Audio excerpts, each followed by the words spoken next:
नमस्कार, आप देख रहे हैं स्वामी न्यूज और मैं हूं राजीव शर्मा। आइए चलते खबरों के सफर पर प्राइम टाइम बुलेटिन के साथ। ख्वाजा गरीब नवाज का 813वां उर्स की शुरुआत चांद देखने के साथ हो गई। इस अवसर पर बॉलीवुड की ओर से चादर पेश की गई। बॉलीवुड एक्टर सुबोध गुलाटी, सुमेर पसरिचा और शालीन मल्होत्रा ने ख्वाजा साहब की दरगाह में चादर पेश की। चादर की पेशी बॉलीवुड दुआगो खादिम सैयद कुतुबुद्दीन सकी की सदारत में हुई। इस अवसर पर दरगाह के निजाम गेट से कव्वालियों का जुलूस भी निकला। जुलूस के साथ चादर पेश की गई और सभी ने ख्वाजा साहब से बॉलीवुड के लिए दुआ मांगी। देखिए, पहले तो बहुत खुशकिस्मत हूँ कि मुझे बुलावा है और दुआएं ये कि सब खुश रहें, खुशहाली हो, बस हेल्दी रहे और आगे बढ़ते रहें, जिस भी फील्ड में अच्छा काम करें।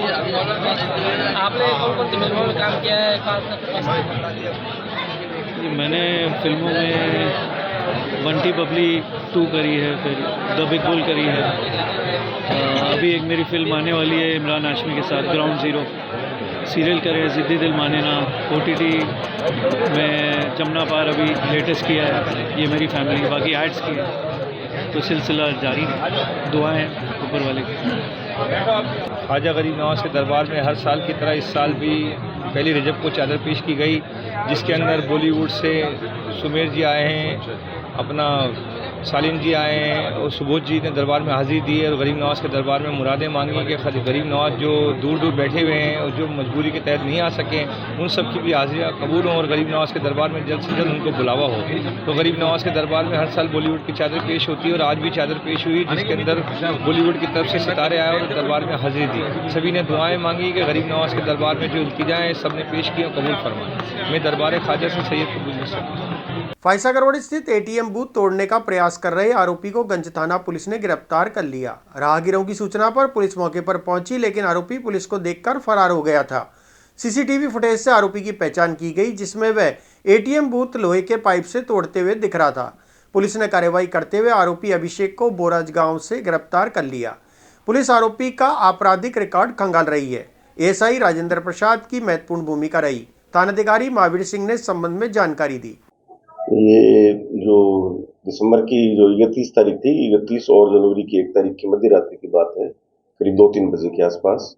तो जो फाइसागर रोड है, इस पे इंडियन बैंक है और उसी के अंदर ही इसका ATM है। तो वहाँ हमारी जो गश्ती टीम है, जिसमें कोई चंजी जो कांस्टेबल है, उन्हें सूचना मिली थी कि कोई ATM के अंदर छेड़खानी कर रहा है। इस पर जो टीम है हमारी, वो तत्परता से मौके पर पहुंची। तो वहाँ ATM का जो मेन जो नीचे का जो गेट वो था, वो ओपन किया हुआ था और एक व्यक्ति वहां से भागा, जिसका पुलिस टीम ने पीछा करके और उसको पकड़ा। जो पकड़ा गया जो व्यक्ति है, उसका नाम अभिषेक रावत है, उम्र करीब 21-22 साल है, निवासी बोराज है। और इस व्यक्ति ने बताया कि मैं मौत शौक के लिए, मतलब पैसों की मेरे को जरूरत थी, इसलिए मैं बैंक इसके ATM को तोड़ने का प्रयास कर रहा था। करीब 21-22 साल है।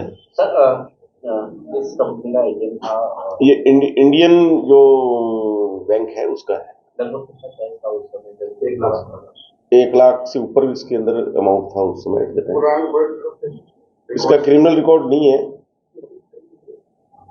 सर। आसपास में और भी कोई ATM तोड़ने की कोशिश की गई? नहीं, कोई उस समय नहीं की। एक ही घटना पुलिस पकड़ एक ही था या और भी? नहीं, एक ही व्यक्ति था। और ख्वाजा गरीब नवाज के 813वें उर्स के अवसर पर VIP चादर चढ़ाने का सिलसिला शुरू हो गया है। आज केंद्रीय मंत्री चिराग पासवान की चादर पेश की गई। चादर लेकर पहुंचे लोक जनशक्ति पार्टी के राष्ट्रीय महासचिव मोहम्मद साबिर खान ने ख्वाजा गरीब नवाज की दरगाह पर चादर चढ़ाई और देश में अमन, चैन और खुशहाली की दुआ मांगी। कहाँ से आए और आपके साथ कितना डेलीगेशन आपके साथ में? ये चादर कैबिनेट मिनिस्टर चिराग पासवान जी की तरफ से है और हर साल जाती रही। पिछले 26 साल से ये चादर का सिलसिला चला आ रहा है। कैबिनेट मिनिस्टर रामविलास पासवान जी, जो पूर्व केंद्रीय मंत्री रहे हैं, अब स्वर्गवासी हो गए हैं, और इसी परंपरा को चिराग पासवान जी निभा रहे हैं। और ये चौथी चादर चिराग पासवान जी ने भेजी है और मैं उनका एक पैगाम आपके सामने पढ़ के सुनाता हूँ, जो कैबिनेट मिनिस्टर चिराग पासवान जी ने भेजा। और शांति तथा गंगा जमनी तहजीब की स्थापना करने में महान सूफी संतों की परंपरा रही है। हमारे देश हिंदुस्तान में ऐसे कई तीर्थ स्थान हैं जहां हर धर्म के लोग और जाति के लोग आस्था के साथ आते हैं। हज़रत मरीज रहमत जगह अजमेर शरीफ में वाक़ है। हमारे देश की खूबसूरती विभिन्न धर्मों, संप्रदायों, मान्यताओं और पंथों के बीच सौहार्दपूर्ण स्थित है। अनेक सूफी संतों, पीरों, फ़कीरों और समय समय पर हिंदुस्तान को शांति और एकता का, आपसी भाईचारे का पाठ हमेशा पढ़ाया है। हज़रत ख्वाजा मजीद चिश्ती रहमतुल्लाह की दरगाह भारत ही नहीं, जहाँ ये पड़ोसी देशों में भी बांग्लादेश, इंडोनेशिया, अफ़गानिस्तान, पाकिस्तान, नेपाल सहित पश्चिमी एशिया के देशों में मशहूर रही है। ऐतिहासिक मज़ार-ए-अक़दस को देखने की ख्वाहिश लोगों में सदियों से चली आती रही है।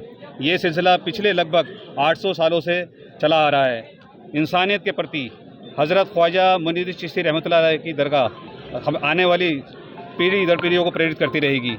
इस महान सूफ़ी के 813वें वार्षिक उर्स के अवसर पर प्रत्येक वर्ष की भांति इस वर्ष भी दरगाह अजमेर शरीफ पर चादर और फूल भेजकर मैं चिराग पासवान अपनी श्रद्धा अर्पित करता हूँ तथा अपने देश हिंदुस्तान की खुशहाली, अमन चैन की दुआ मांगता हूँ।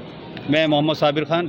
राजस्थान राज्य पथ परिवहन निगम का अजमेर आगार प्रदेश के 52 आगारों में पहले स्थान पर रहा। 26,361 किलोमीटर वाहन संचालित कर उसने 14,41,415 रुपये का राजस्व अर्जित किया, जो लक्ष्य से 25.46% अधिक है।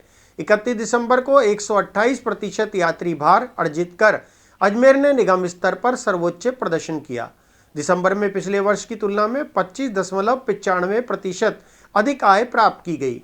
महेंद्र सिंह राठौर के नेतृत्व में अजमेर आगार ने निरंतर प्रगति की। माह दिसंबर में अजमेर आगार राजस्थान में सर्वाधिक इनकम लाने वाला आगार बना है। सब प्रदेश का पहला डिपो अजमेर आगार रहा है, जिसमें सबसे ज़्यादा इनकम अचीव की हमने। गए साल दिसंबर से इस साल दिसंबर में हमने 72 लाख रुपए ज़्यादा अर्जित किए हैं। प्रथम स्थान पे हम रहे हैं। तो साल के नए वर्ष में भी 1 जनवरी को भी 1 नंबर पे रहा राजस्थान में अजमेर डिपो। सभी कर्मचारी मेहनत कर रहे हैं, अधिकारी सारी। गवर्नमेंट की तरफ से कुछ उपहार मिलेगा या कुछ सम्मान वगैरह? नहीं है सर। ख्वाजा गरीब नवाज का उर्स शुरू होते ही जायरीन की संख्या बढ़ने पर अजमेर डिपो ने 70 बसें लगाई हैं। ये बसें कायड़ विश्राम स्थली से सुभाष उद्यान तक जायरीन को लाने और ले जाने के लिए निर्धारित की गई है। मुख्य प्रबंधक महेंद्र सिंह राठौर के अनुसार एक साइड का किराया 10 रुपये रखा गया है। यदि जायरीन की संख्या और बढ़ी तो अन्य डिपो से भी बसें मंगवाई जाएंगी। हमने अजमेरू करके राजस्थान से 70 गाड़ियाँ बस की व्यवस्था की है, जो 1 तारीख से 10 तारीख तक मेले में चलेगी। अगर by the way load factor बढ़ता, बसें की कमी होगी तो हम दूसरे डिपो से, आसपास के डिपो से मंगा के कर लेंगे व्यवस्था। आने में और जाने में 10-10 रुपये किराया रखा है। 10 रुपये गवर्नमेंट की स्कीम है। लक्की मेला के हिसाब से 10 रुपये हम पैसेंजर से लेंगे, 10 रुपये गवर्नमेंट भरण पोषण में देंगी हमारे को। और दौलतबाग प्राइवेट बस स्टैंड, पुराना प्राइवेट बस स्टैंड से कैंप लगा रखा है, वहाँ से गाड़ियाँ ऑपरेट होती है। कायड़ विश्राम स्थली में हम 10 नंबर गेट से पहुँचती है और वहाँ से भी गाड़ियाँ चल के फुहारा चौराया एक प्राइवेट बस स्टैंड आती है। ड्यूटी 24 घंटे ड्यूटियाँ हैं। 3 शिफ्टों में ड्यूटियाँ, हर कर्मचारी की डबल ड्यूटियाँ हैं। कर्मचारी की तैनाती पूरी है। पुलिस की भी, प्रशासन की हमको खूब मदद मिली है। गाड़ियों की कोई कमी नहीं है। और किराया, मिनिमम किराया 10 रुपये आने में, 10 रुपये जाने के। आपका नाम? महेंद्र सिंह, मुख्य प्रबंधक। राजस्थान शिक्षक संघ राष्ट्रीय जिला शाखा अजमेर के प्रतिनिधि मंडल ने मुख्यमंत्री के नाम जिला कलेक्टर को ज्ञापन सौंपा, जिसमें राज्य सरकार से शिक्षकों के स्थानांतरण पर रोक हटाने की मांग की गई। सरकार गठन के बाद से 2 बार स्थानांतरण से बैन हटाए गए हैं, परंतु दोनों बार शिक्षा विभाग के कर्मचारियों के लिए ट्रांसफर से पाबंदी नहीं हटाई गई है। इससे सरकार के जितने भी कार्मिक हैं उसमें सबसे बड़ा वर्ग शिक्षा विभाग के कर्मचारी आते हैं।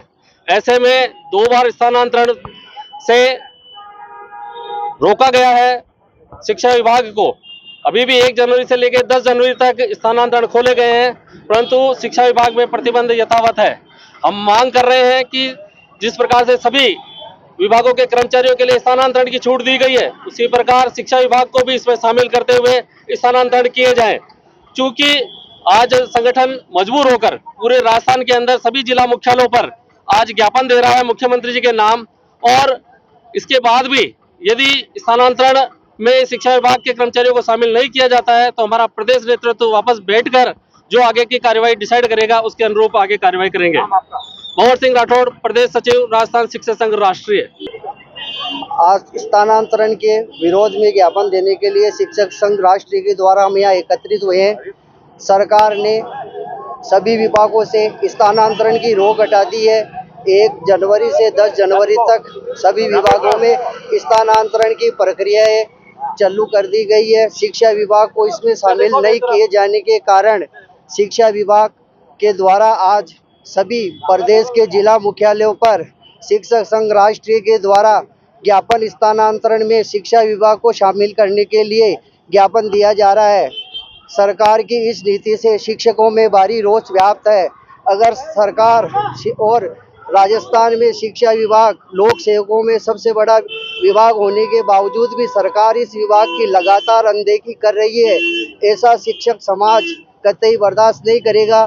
इसलिए कलेक्टर मुख्यमंत्री के नाम जिलाधीश महोदय को ज्ञापन के माध्यम से यह अवगत कराया जा रहा है कि आप स्थानांतरण की प्रक्रिया में तत्काल शिक्षा विभाग के शिक्षकों के हितों को ध्यान में रखते हुए स्थानांतरण प्रक्रिया में शिक्षा विभाग को भी शामिल करें। जिला मंत्री अजमेर, शिक्षक संघ राष्ट्रीय। नसीराबाद के पास बटियानी गांव में खेत में संदिग्ध उपकरण मिलने से ग्रामीणों में हड़कंप मच गया। उपकरण पर गुब्बारा, तार और कैमरा जैसी चीजें देखकर लोग घबरा गए। सूचना मिलने पर पुलिस अधिकारी मौके पर पहुंचे और जांच शुरू की। पुलिस ने बाद में बताया कि यह उपकरण दरअसल बच्चों का खिलौना था, जिससे ग्रामीणों ने राहत की सांस ली। नसीराबाद के पास बटियानी गांव में एक खेत में संदिग्ध उपकरण मिलने से ग्रामीणों में हड़कंप मच गया। उपकरण पर गुब्बारा, तार और कैमरा जैसी चीजें देखकर लोग घबराए। सूचना मिलने पर डीवाईएसपी जर्नैल, थानाधिकारी प्रहलाद साहे और सूचना अधिकारी जतन मौके पर पहुंचे और जांच शुरू की। पुलिस ने बाद में बताया कि यह उपकरण दरअसल बच्चों का खिलौना था, जिससे ग्रामीणों ने राहत की सांस ली। आज हमारे उच्च अधिकारी साहब का फोन आया कि ऐसे कोई सूचना है, आरकेपुरम के आगे खेत में एक कोई पैराशूट गिरा है जिसमें कोई यंत्र है। वहाँ जाके हम गए, वहाँ मौके पे गए तो देखा कि एक ये यंत्र वहाँ गिरा हुआ था। जिसको चेक किया तो उस पर वेदर एक्स लिखा था, जिस पे उच्च अधिकारीगण को इसकी सूचना दी और अभी हमने इसको कब्जे में ले लिया है। किस तरह का प्राथमिक जानकारी में ये पता चला कि मौसम विभाग जोधपुर के द्वारा ये छोड़ा गया है मौसम की जानकारी के लिए। फिर भी हम उस विभाग से समन्वय करके इसकी और जानकारी ले रहे हैं। हमारे उच्च अधिकारीगण को अवगत करा दिया गया है। उनके आदेश से अब इस संबंध में हम और जानकारी लें। मुख्य बात यह कि मेड इन कोरिया लिखा हुआ है जो चीज वो इंस्ट्रूमेंट की कंपनी है, वो उससे कोई इशू नहीं। बाकी अभी क्या ये चालू हालात में है? अभी ये बंद हो चुका है और पैराशूट ये जो इसके ऊपर बलून जो लग रहा था वो फूटने की वजह से नीचे गिरा। कौन सी जगह जहाँ से ये आरकेपुरम के आगे। ख्वाजा गरीब नवाज के 813वें उर्स पर आज मुस्लिम राष्ट्रीय मंच और आरएसएस के वरिष्ठ प्रचारक इंद्रेश कुमार की ओर से चादर पेश की गई। चादर लेकर डॉक्टर इमरान चौधरी, डॉक्टर फैज खान और अन्य कार्यकर्ता दरगाह पहुंचे। ये मुस्लिम राष्ट्रीय मंच की तरफ से दिल्ली से पूरा एक प्रतिनिधि मंडल आया है मुस्लिम राष्ट्रीय मंच का, जिसे इंद्रेश कुमार जी जो आरएसएस के सक्रिय आरएसएस के जो है वो राष्ट्रीय कार्यकारिणी के सदस्य हैं, उन्होंने ये भेजी है। और मुस्लिम राष्ट्रीय मंच के कौन लोग मार्गदर्शक हैं जी। हमारे साथ में हमारे राष्ट्रीय संयोजक इस वक्त अबू बकर नकवी जी हैं, रेशमा जी हैं, फैज़ खान जी आए हैं, इरफान मिर्ज़ा जी हैं, अमीर अहमद हैं, नवाब मियाँ साहब हैं, रिजवान साहब हैं, इरशाद अजीज़ साहब हैं, अयूब कायम खानी साहब हैं। तो ये पूरा एक 50-60 लोगों का एक प्रतिनिधि मंडल यहाँ आज हाजिर हुआ इन्हीं दुआओं के साथ। फिलहाल बुलेटिन में इतना ही। मुझे दीजिए इजाजत। देखते रहे स्वामी न्यूज।